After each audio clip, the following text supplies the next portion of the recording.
plastics out there on the market that they sort of just got swept under the rug. People don't use them that much anymore because if you go into a big tackle shop, there's literally walls of soft plastic baits like worms and, creature baits and whatever, to just everything. It's overwhelming.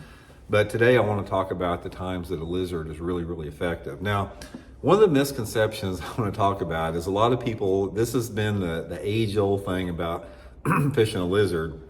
Everybody always says that you want to fish lizards right around the time the bass are spawning because lizards eat eggs, bass eggs. Guys, I've been fishing since the late 1960s for bass.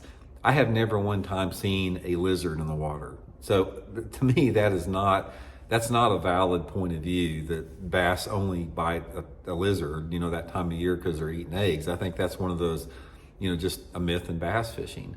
But there's something about it, and I don't know what it is. It has to do, again, with the profile of the bait and the action of the bait and the legs, that a lizard it's a great spring bait. It excels in the springtime of the year, not just when the fish are actually spawning, but really any time that water temperature is in the 55 to 70 degree range. A lizard can be really, really good. And I really think that one of the reasons people don't fish a lizard much other than during the springtime of the year is because they have that misconception that it's just a springtime bait. But it's a soft plastic bait that looks real, and you can catch fish on lizards all year long. Now, what I want to talk about today is the two different ways that I like to fish a lizard and sort of like the conditions that I have found that they're going to work in the best. So first of all, let's talk about Texas rigging a lizard. And also, guys, I'll put these are my Zoom lizards here. I'll link this in my Tackle Warehouse description if you guys want to pick up some. They come in several different sizes, but guys, by far my favorite is this 8-inch size. This is an 8-inch lizard. I use the 8-inch lizard probably 90% of the time, so I'll link it in the description of the video here. And the colors, I'll talk a little bit about the colors here in a second. But anyway, two different ways that I fish a lizard is number one as a Texas rig, and number two as on a Carolina rig. Now let's talk a little bit about Texas rigging a lizard.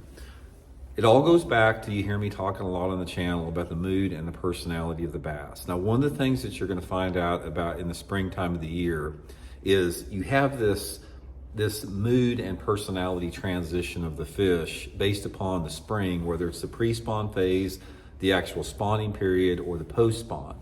Now, to me, like the pre-spawn period, like when the water temperature is in the 50s, I tend to do better a lot of times on like a jig. And when the water temperature starts to get above 60, then I go to more soft plastics. Again, it's just one of those things that I've found out that works pretty